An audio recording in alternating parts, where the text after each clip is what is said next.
Welcome to our channel, where we set out to explore wonderful great works of literature while dressed in elegant clothing, because why the hell not? So first off, apologies for the long delay since our last video, but we've been working on a tome of a book. This is over almost 900 pages long, and the title of the story is The 40 Days of Musa Dagh.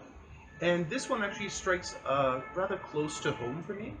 Ethnically, I'm Armenian, and this is all about sort of the Armenian struggle against the Turkish government in 1915, right the precursor to the Armenian Genocide and many of the atrocities that had happened right at World War I. And so we decided to take this one up, especially today. It's a lovely, nice day, and to counterbalance that, I suppose we could talk about dark, heavy stuff. But this one was a spectacular read. The author's name is Franz Werfel, and he was an Austro-Bohemian Jew who actually he was very much interested in not just Judaism but Catholicism and Theosophy and all these, and Islam as well. So he was really about comparative religions. He was very much interested in all of these, and a lot of his interests actually come through in the book. And the thing about, I find personally, about the Armenian struggle and the Armenian genocide is that you don't get very many narratives, fictional works that address this issue. And this was actually considered one of the first genocides of the 20th century. And I suppose genocides are part and parcel of the human condition. They're not just necessarily a rarity, but they're more regular in their occurrence than we would like. Of course, anyone would like. So it's in fact it's incredibly important that we learn from history and we read these books and we reread these books so that we can do our best to prevent such atrocities from repeating over and over in the cycles of human history. And recognize when they are in current time. So the book is it spans this 40 days, and throughout it you kind of get, I don't know about how you felt, but I felt enveloped in this story. I felt like I was actually one of the villagers on this mountain, and you start to feel sort of the tensity and the anxiety and this sense that as the government is coming and these troops are coming, these militarized troops are coming to evacuate you or to deport you or to even to kill you in battle, it becomes even more of the sense of dread, this impending doom. And I felt that sort of anxiety throughout the novel, almost a sense like, how can a small group of 5,000 villagers and 250 armed soldiers, trained militia, how can you go up against such a huge force, a huge Turkish force with all the howitzers, all the sort of the military regiments and technology, and set up camp there and hold that fortress for however long? So it felt like a doomed venture to start, and I was surprised at how it ended up, the outcome of it in the end. It was really, and almost like the hand of God. It really felt like they were just redeemed at the last possible moment. Not without, of course, like huge conflict internally as well. Mm-hmm. Did you find some similar sort of like embeddedness of yourself in the story? Did you feel like you're it was hard not to.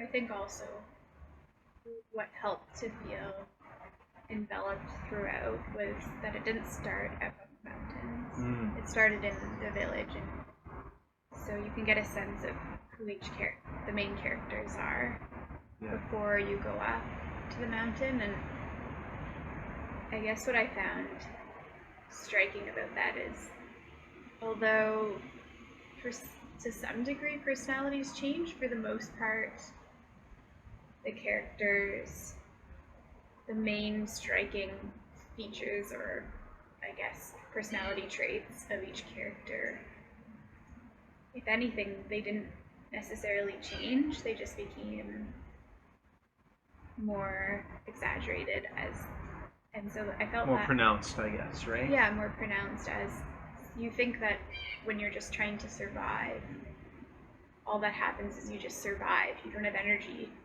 to be like a gossip or to be envious or to be this, to be that. But I guess in reality, I mean, maybe that's a true depiction of survival, is your traits just become more emphasized as you're not able to distance yourself from yourself as easily when you are trying to survive. Yeah.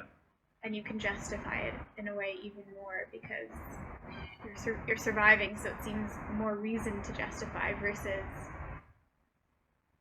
I don't know how to move forward from that conversation. Yeah. So there was like depiction of what I'm trying to say. There was this one character. He was a school teacher, and he was his name was Askanyan, and what he was a little bit of a shallow, kind of like very flamboyant type character who was very much in love with the main character's wife, Juliette, who was a French woman, and he would always try to impress her with his wonderful French diction and his ability to create poetry. And she kind of always rebuffed him. And then there was another character who was a Greek, who Juliette ended up falling for, and they had a bit of an affair. And once this Oskanyan teacher found out, complete 180. He completely went from like a very sort of flattering person to an actual person who was like hurt because there was this unrequited love, but venomous, like a venomous reaction. Yeah, but right? I would say that that's not a 180 of his character.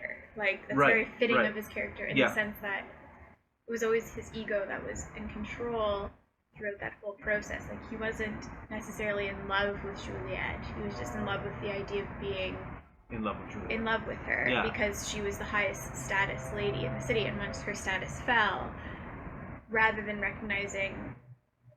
taking an inward reflection and being like, oh, maybe I, worship someone for the wrong reason. No, he just became angry and resentful, like it was her fault. And it's interesting because the resentment, so obviously there's all these external pressures on this small community that are trying to survive, but really what ends up being their ultimate downfall in many ways was the internal pressures, the dissidence that arises, and sort of like how psychologically it's really the psyche that determines so much of these outcomes and fate, if you will. Yeah. It's like everyone else's fault. It's like, rather than trying to come together when you need to, or even just dying with dignity. Yeah. It's like if chaos is happening, I think it's just hard for humanity to turn inward and look and reflect, or even continue to have faith in something greater. Yeah. Like so Ter Hagasun was self-destructive. He was the Orthodox priest, and he was the one who was really like as we were reading this, we're like, wow, he's really the rock of the community. Like, he really held everyone together, and even until the very end, he never gave up his faith, right? And he was even though he was almost immolated at some point when he was burning in the altar, like there was so much of him that was the strength behind the people through his will, right? Yeah. Another thing that was interesting was Gabriel Bakradian, who was actually considered the main character. He's married to a French woman, and he's very Europeanized. So he lived in France for a while, and I think studied in Switzerland. Anyway, they were very much European education, European upbringing, and so he ends up kind of, even though he's ethnically Armenian, he kind of gets propelled somehow into this environment of Armenians, his people essentially, and he notices there's always a little bit of a detachment as well, where he sees them as almost like barbarian in a way. Like, there's a sense in which they're, the natives are so much grounded in the earth and in the soil and in their instincts, and him coming from like enlightenment values and more Europeanized values and cleanliness and dress and all these things, he's kind of stands apart, him and his wife and his child Stefan, and this alienation as well from his own people, his own culture, is something that he does battle with. Actually, the three of them do battle with in their own ways. And I think Juliette as a French woman, she always distanced herself. Yeah. And her son wanted to really embrace, sort of, to be an Armenian boy, just like everyone else. And that played out in very tragic circumstances for him and for Gabriel as well. But there is something interesting that, even though he was raised in Europe, he's still a foreigner among his own people, and it takes so much for him to like prove himself, and he ends up being their leader in many ways, which was an interesting position.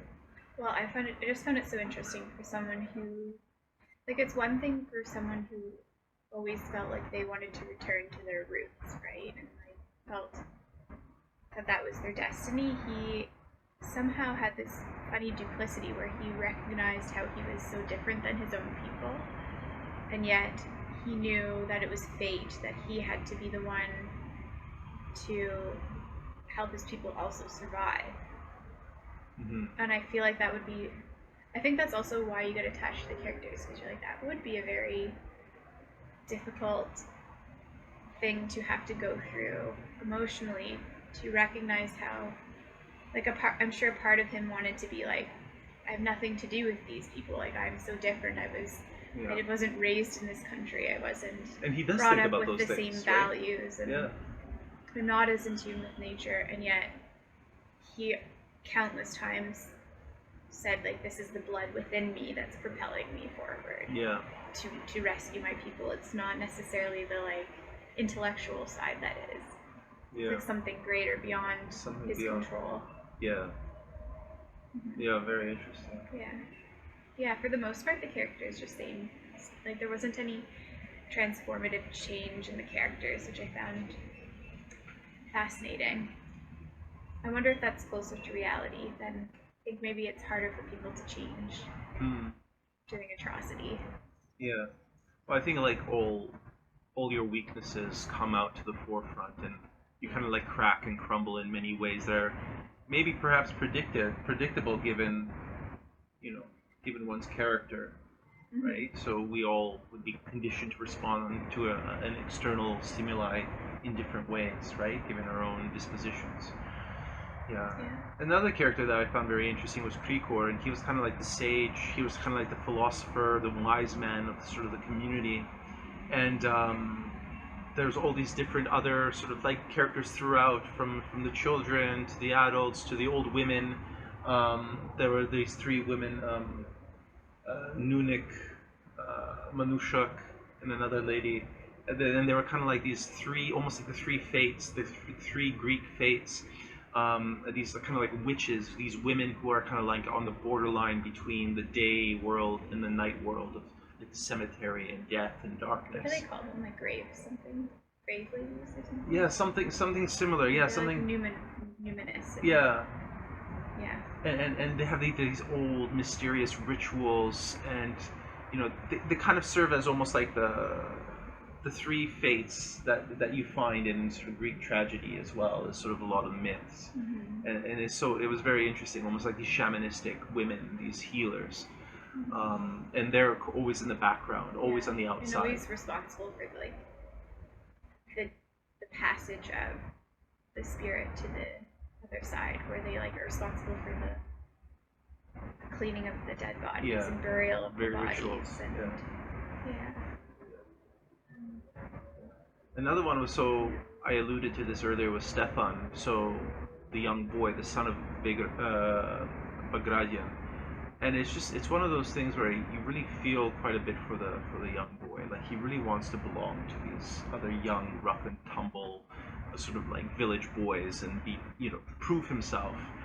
And did you find him a sympathetic character, or were you like at certain points? I think we were annoyed with his. Yeah, but I mean, at the same time, I was, in the sense that he was a boy. If he was in a world where his people weren't being slaughtered, his actions there'd be less of a consequence to his foolish actions, right? Yeah. Likely. Yeah. So. And I felt pity for him, because he was trying to belong too, and yet he was too young to recognize that he would never really quite belong, and just to kind of accept that about himself. He didn't, and his father was too distracted to be present during that process for him, right? That he could have a bit of both, where he could be both civilized, or be both like French, and his mother is French, and be more close to his own people too. Yeah. He had both capacity. Just he wanted to fight to belong so desperately. Yeah. And another thing I wanted to just briefly touch on, and this is not meant to be condemnatory or politically sensitive or inflammatory anyway, but it was, it was very interesting. I personally, on a personal level, I found it interesting to see how many Turks and many Muslims as well, how they helped secretly. They risked their own lives, many of them. It was pretty powerful. It was so powerful. I was actually very much almost moved to tears. There was this one character. He was a Sufi of a high order of the Sufi group and religious group, and his name was Bereket, I think was his name, and he actually made all the documents, pulled all the different strings so that he can actually send them supplies of food and help even rescue Gabriel Bagradian out of the camp and have someone replace him if he so chose, which of course he didn't. But there's something so regal about this old Sufi master, this one who, so apparently, like a lot of the Sufis actually rejected the Young Turks government because they thought that they were not following sort of Islam. They weren't true believers. And so there was this sort of sympathy among Armenians and Turks, especially in many quarters. And I think it was very moving and very touching to see that so many of these things and it was occurred. It was obviously like an invisible thing that was happening, right? Because and that's what I find so sad about genocides, is that there are these stories of people who risk their own lives given all the constraints of their own government and reject the government and see the sickness in the genocide. And there's a lot of people who don't eat too and are kind of follow what the government says that you should do and become very animalistic in that sense. But we rarely celebrate or recognize that there are people who, despite all of these pressures to follow order and instruction, risk their own lives to save complete strangers of a different religion, different ethnic background. They've been brainwashed basically to think of them as not even human. And that's like true heroism, right? Yeah. It's like, and we rarely celebrate that, you know, and that's really the pathway to reconciliation, is to be able to this isn't a religious thing, this isn't a religion thing, this isn't a one people against other people or national issue. It's the when power takes over all decision making, and that the people, I guess it's not just government, because people create government, right? People are behind government, but that strive for more power takes over, or economical power too, right? And that how that pressure from top down occurs in many civilizations. Because it's also like in terms of like one thing, the Armenian people, kind of had to fight against the oppressors, right? They actually had to fight against the government. This was a case of life or death for them, right? But like for many of the Turks and many of the other sort of, they didn't have to. They didn't have to, right? They could be complacent or even like, fake ignorance, right? And survive, and that no one would criticize them otherwise, right? That would be the easier existence, and yet they chose to stand up for what they believed in. The story of Stefan just was, because he was also helped by an old Turk who understood Armenian, but he just helped him get to his destination, where they were trying to get some dispatches out to some consuls somewhere in Antakya, or I think it was Istanbul. They were the one place they were headed, so that they could let the rest of the world know that this was happening. And so anyway, so this book itself is, Franz Werfel went to the records, he did a lot of research, historical research, so a lot of these characters are quite accurate, and he even took some accounts from actual people who actually have recorded interviews with other members of cabinet or the ministry. So he did a considerable amount of research here. Yeah, and a lot of it, like you were saying in the introduction, was to help prevent what he foresaw happening in Germany. Yeah. Right? Because he was editing before World War II. Yeah, he was editing this around like that time as well, right? So leading up to World War II and the rise of Nazism, and there's, I think, there was reportedly like Hitler had said, nobody remembers the Armenian genocide, right? Like, as if like history as if just to justify as to his justify, actions yeah. of we'll get away with this because no one will remember Exactly. what happened to their Armenians. Yeah, and so like I think Franz Werfel is almost like a beacon of light in amidst massive darkness, right? Where he illuminates these stories, and I think it's so important that we all read these things and reflect upon it, meditate upon it. So definitely worthwhile. I think it's such a pity even to rate the book, but I'm just going to tell you straight up. I believe. Where is it? Where is it? It's here. Yeah, a 5 out of 5 for me. I think so too. Yeah. I mean, remember we were talking about how with the luminaries, yeah. that was a big book and it was hard to get through. It was not hard to get through. No. It was a delight to read throughout. It's also beautifully written. It's if you like. So there was this group of artists and writers, and it was in Vienna at that time, at the early 20th century, late 19th century. Super culture, super, like masterpieces of literature and prose and theater and and art. He writes like that, in that style. So and it's not complicated. I wouldn't say. No. It's not difficult to read, but it flows beautifully. It's very poetic. I mean, other than obviously sometimes if you don't understand the Turkish militia, there's obviously different ranks that they don't try to really explain that to you. So sometimes that part can be a bit difficult. There's an appendix? There is an appendix here. Yeah, exactly. So if you want to know more about some of the references of characters or historical characters, and even because the Ottoman Empire was it's like very much bureaucratic and that militaristic, right, and imperial, but they had like a lot of officers and sub-officers, and like the whole organization, the whole hierarchy of the military is very complicated. So they define many of these in the back. So, for example, the Sapties is spoken of quite often, and he's a Turkish policeman. So you wouldn't necessarily know that, but you can actually refer to the back. It's quite useful, quite handy. Why did we use that? Yeah, we should have really used it, yeah. At least maybe you're more aware of these things. I didn't know. I only found out halfway through the book, and I said, oh, interesting. Well, anyway, thank you for joining us. It's been a while, but... sorry about that. Took us a while to get through this one. That's and right. we also had lots of life events, which maybe we'll explain at our next video. That's right. That we will also explain. prevented us. Yes, 100%. Okay, well, thank you for joining us, and we'll see you next time. Bye-bye. Take care.